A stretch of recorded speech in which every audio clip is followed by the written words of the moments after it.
Hello, Tri-Deltas, and welcome to another episode of our Let's Talk Tri-Delta podcast. I am one of your hosts, Mindy Tucker, and I have the privilege of sharing stories from our amazing sisters, offering you an insider's perspective and a chance to truly get to know them right here on the podcast.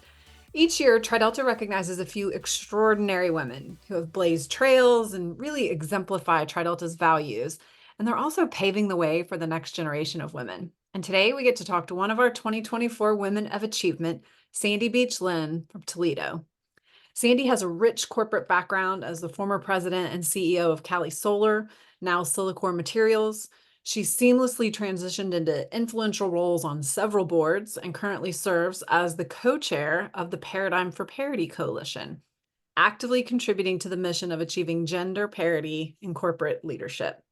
She served 3 terms on Tri-Delta's executive board and served on the board of Tri-Delta Housing. She also brought her high-level finance expertise to Tri-Delta and was the founding chair of the Enterprise Finance Committee. And there's so many reasons I'm so excited for you to get to listen to her today, and I get to talk to her today. Welcoming back Sandy Lin to Tri-Delta's podcast. Sandy, how you doing? Hi, Mindy. It's great to see you again. As we talked about just before this call, I haven't seen you in a while, and it's wonderful to see your face again.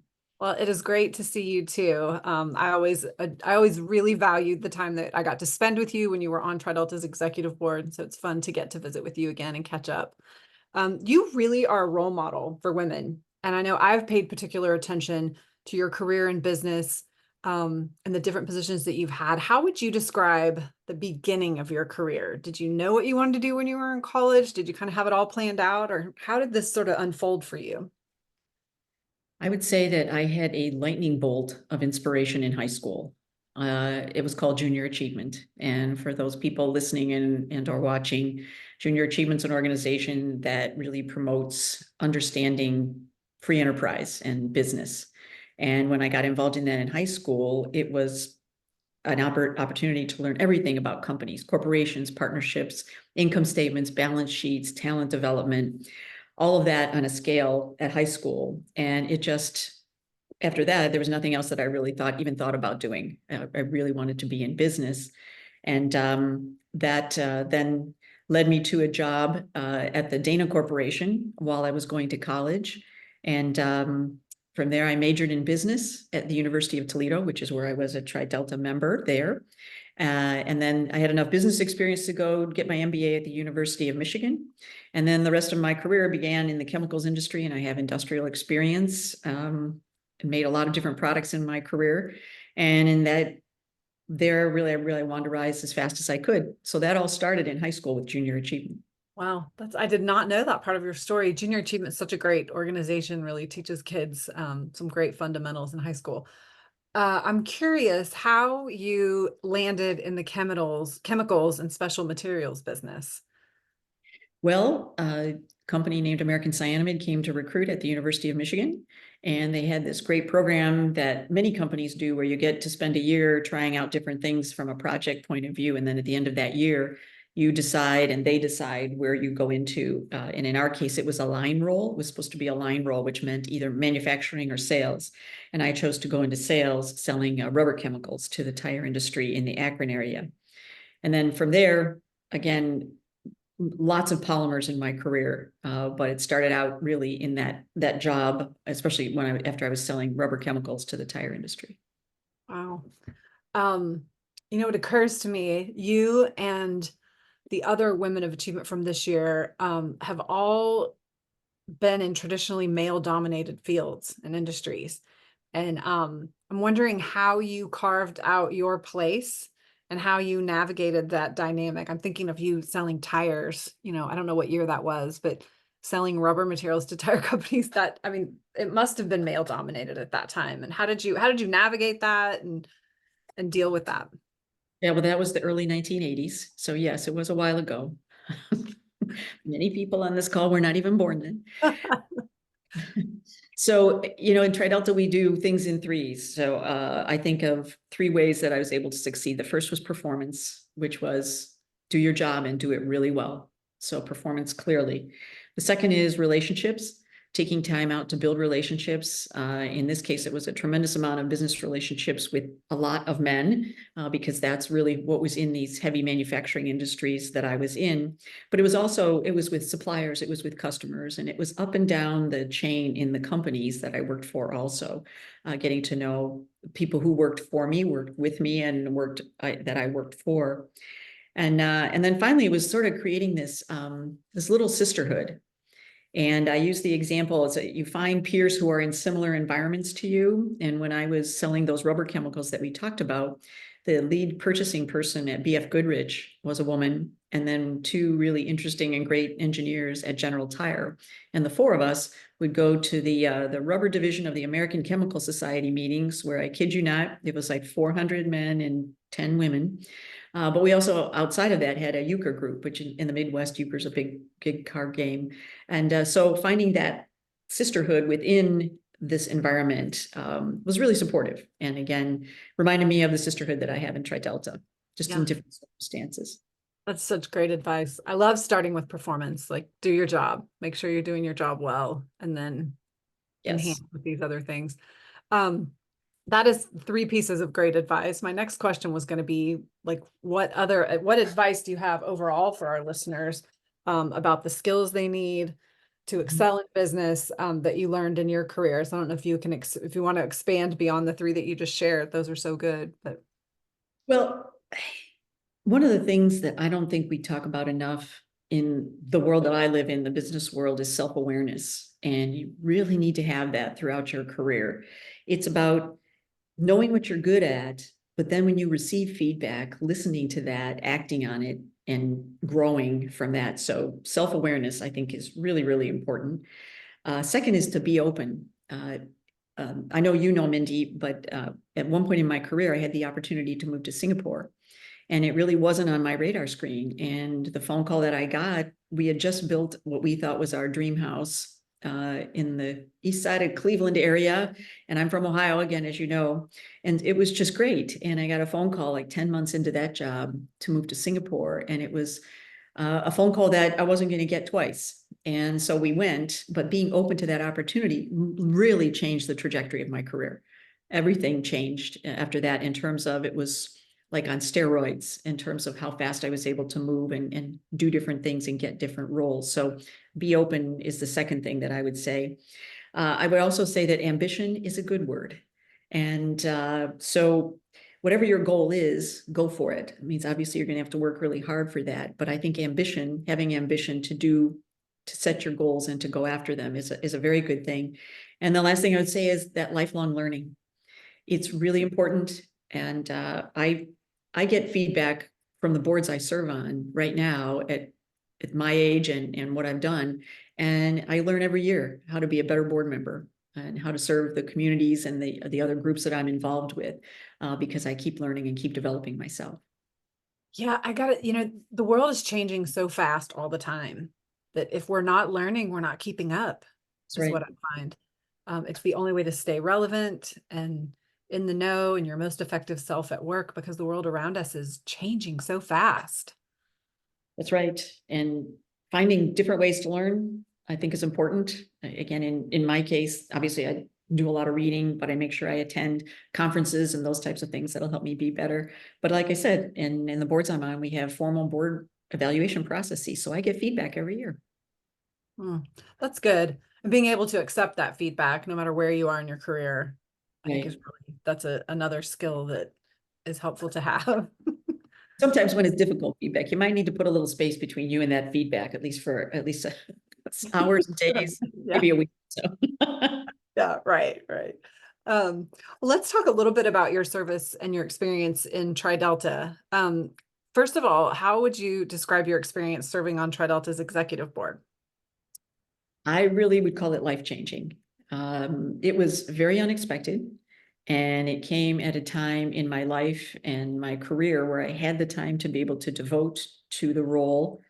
But it also gave me a chance to put essentially 40 years of experience and skills to work for an organization that I love. So that was like win-win-win all over the place. And then on top of all that, I got to serve with these amazing women. And again, Mindy, you know these women who are really sisters for life. And I also saw TriDelta from an entirely new viewpoint, with what I consider the best seat in the House, which is again a seat on one of the boards. So really unexpected, amazing, and life-changing for me. I love hearing that. When I think about it, you were chair of the Enterprise Finance Committee on the TriDelta Housing Board at really pivotal times. A lot of change going on, and I wonder if you have the ability to look back now and see how does it feel to look back and know, like, now that committee, the Enterprise Finance Committee, is a standing committee in TriDelta. It's something, it's just part of how we operate, but it was a very new concept at the time. And I think about your legacy. I wonder how it feels to look back and see the kind of impact you had just, in that short time that you spent on the board, that short piece in TriDelta's history, but impactful. It is one of the things I'm most proud of that we did during the 6 years that I spent on the board. And again, with these amazing women that we just talked about earlier. So TriDelta's finances are very strong. It's a very well-run organization. We have an amazing chief financial officer in Barb Hall. And so what we needed to do was just increase our financial oversight of the organizations, including the housing investments that we have, including the foundation investments that we have, and really to add best practices to our financial management. So what we did was we tapped, as we know, multiple highly, hugely qualified volunteers to serve on this committee. I mean, these are some kick-ass women who have had outstanding financial careers, whether it was in the professional accounting firms, whether it was in banking. And what we were able to do was really foster these best practices from an oversight point of view for the fraternity, for housing, and for the TriDelta Foundation that I think are going to serve the organization well as we talked about going forward. Yeah, I agree. I think it's a beautiful legacy that you've left us. And I feel really strong. All of us that work around it, I think, can say, like, our ability to understand the organization's finances has dramatically increased and improved from the experience of just digging in and creating some structure around it. So thank you for that from the staff perspective. Thank you. Well, finance is fun. Remember, don't forget. Finance is fun. We call it finance now, not finance. Oh, that's even better. But the other thing that again, for the people who are listening, whether you're a collegiate or an alumni member, TriDelta is a large organization. And as I mentioned, really strong finances because the women who have gone before us have done a great job of taking care of this organization. So again, very strong financial foundation for us to continue to build on. Yeah. So I'm curious what it means to you as a member of TriDelta to be named a Woman of Achievement. How does that feel, and what does that mean to you? Gigantically honored. Again, very surprised when I got the call from Karen and Janet Miller, because I've seen the women who have gone before us and tremendous admiration for them. And so to be included with Maureen and with Brooke in this year's Women of Achievement, just again, gigantically honored and very appreciative. This organization means a lot to me, and thanks a lot. Well, it's much deserved. No question that you have earned that honor within our ranks. Let's talk a little bit about your board service beyond TriDelta, because that's also been a place of focus for you and some interesting positions there. Your bio on that front is very long, but share where your board service is keeping you busy right now. What's top of mind for you, and where is your time being spent at the moment? Right. Well, I serve on the boards of 3 public companies: American Electric Power, which is one of the largest utilities in the United States, 2 specialty materials companies called Avient and Trinseo, and then on a private board in Canada, Ripple Therapeutics, which makes clinical stage ophthalmic therapeutics. And it's a startup. And it's, again, the beauty of this is one company is $40 billion in market cap, and Ripple Therapeutics has 23 people. So it's Right. quite an interesting array. And so those are the corporate organizations that I'm involved with. And then I'm involved in the Paradigm for Parity, which I think we'll talk about in a minute, which is really focused on creating gender parity at the leadership levels of corporations. And then the Achievement Foundation, It goes all the way back to my high school days. So I used to fast forward from my age 16 to when I was I live in the Dallas area. I was an executive at Celanese, and I got a call to go on the Junior Achievement USA board, which is the National Board of Junior Achievement. I served there for several years, and then I now serve on the board of the Achievement Foundation, which is an organization that really supports junior achievement areas around the United States. So those are the types of things that I work on now. I do want to dig into Paradigm for Parity. This was always something that inspired me as somebody who spent a lot of my career, sort of moving women into positions that were traditionally held by men or just creating parity there. Why don't you tell our listeners a little bit about what Paradigm for Parity is? You were one of the founders of this, and I'd love to know kind of the current state. Where are we? What progress has been made? Mm-hmm. Yeah, the beauty of Paradigm for Parity for me is it brings together leadership experience, supporting women, and the corporate world. And so in 2015, there were about 55 very frustrated senior women leaders because we knew that the progress that we had been working on since early in our careers, remember in my case, 1980 going forward, just hadn't moved at the pace that we wanted it to. So we said to ourselves, we got together and we said, what can we do differently? And so out of that, we created Paradigm for Parity. And Paradigm for Parity, as I said, is really about creating gender parity in all leadership levels of corporations. And we wanted to do this differently. So we have three, here we're back at three areas that we focus on. The first is a pledge. Companies pledge to create this gender parity in their organizations, and they create the time frame over which they do that. Secondly, we created a 5-step action plan, and it talks about things like basing career progress on results and performance, not just presence. So giving women some flexibility to not have to be in the office all the time, which, by the way, this was created before the pandemic and hybrid work. We talk about ensuring that women have operational roles in their careers. We ensure that they have not just mentors, but sponsors. So there's a 5-step action plan that we created.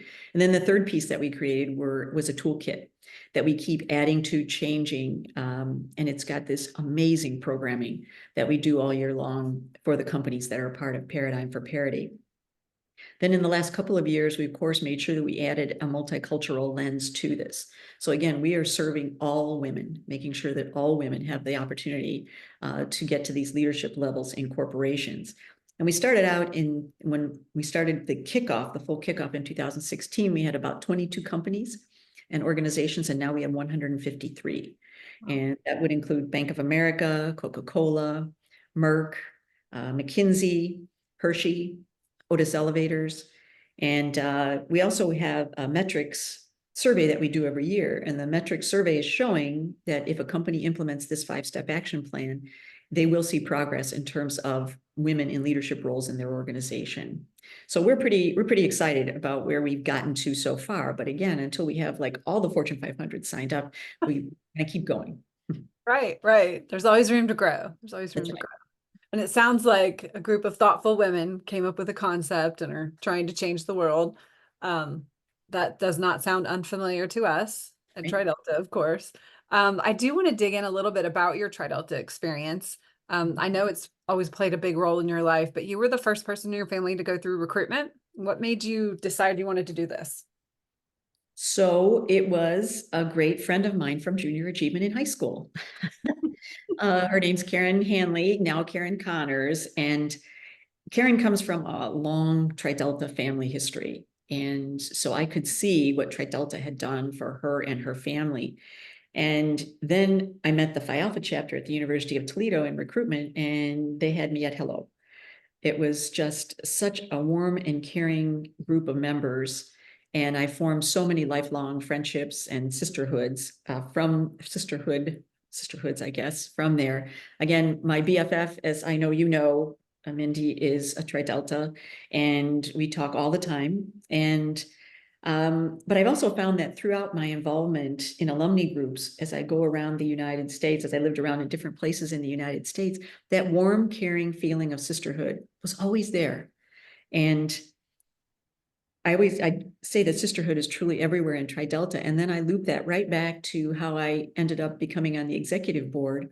I was a member of a class of Leadership Dallas here And one of our advisors was a woman named Chrissy Barker.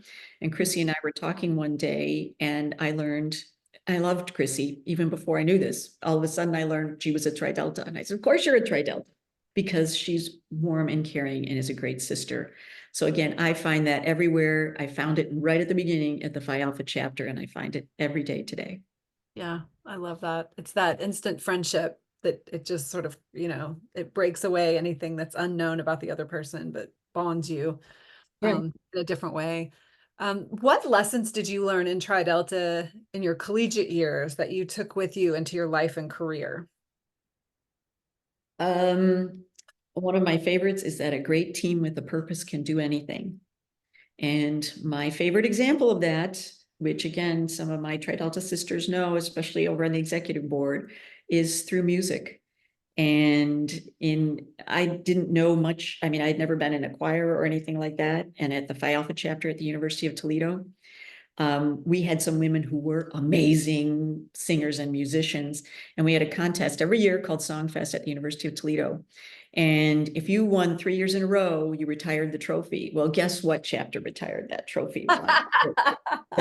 We don't have to guess. We don't have to guess. Yeah, yeah. But again, for me, I was sort of a hanger-on who just really learned to appreciate music in a way that I had never done before. But it's that great team with a special purpose that can do anything. I learned that. I also learned the importance of supporting one another. I think that's sort of obvious as you go through your career. You really got to support each other as team members. And people and organizations are multidimensional.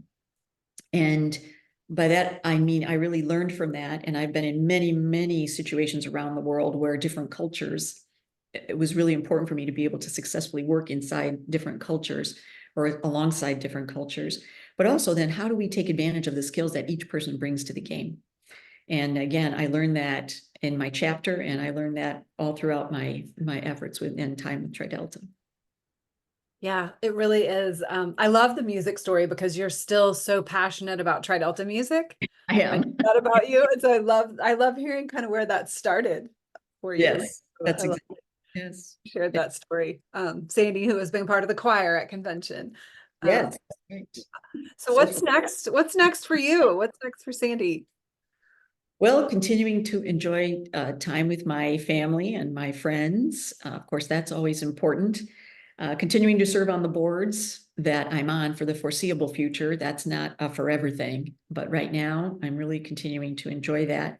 I'm hoping at some point when there's a right new Tri Delta volunteer role that will match up. We'll see what that looks like. And then I really love history. So continuing to travel and go to places where my husband and I can dig deep on history, or if we're lucky, our two daughters can come with us on these trips and go dig deep on history with us. I love that. I cannot thank you enough for joining us today. Congratulations on the honor of Women of Achievement.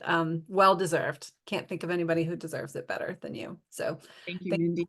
thank you for everything you've done for Tri Delta and for giving us a snapshot into your world. For our listeners, I just think it's so fun to get to share these stories of these women. We have so many dynamic and amazing women in our midst. And I love unearthing these stories and sharing them with the greater membership. So thank you, Sandy. We look forward to seeing you soon. Honored as always. Thank you, Mindy. Great seeing you. We are going to catch up with all three of our Women of Achievement on March 26th at noon Central Time during a very special panel discussion as part of our LEAD network. And if you're not a member of the LEAD network, you can join us today just in time for this session. You can do that online at tridelta.org/events and click on the LEAD network to get started there. Please like, subscribe, and rate our podcast. We have 3 stars in our crescent, but we love those 5-star ratings. Thanks so much for joining us today. And until next time, Delta Love.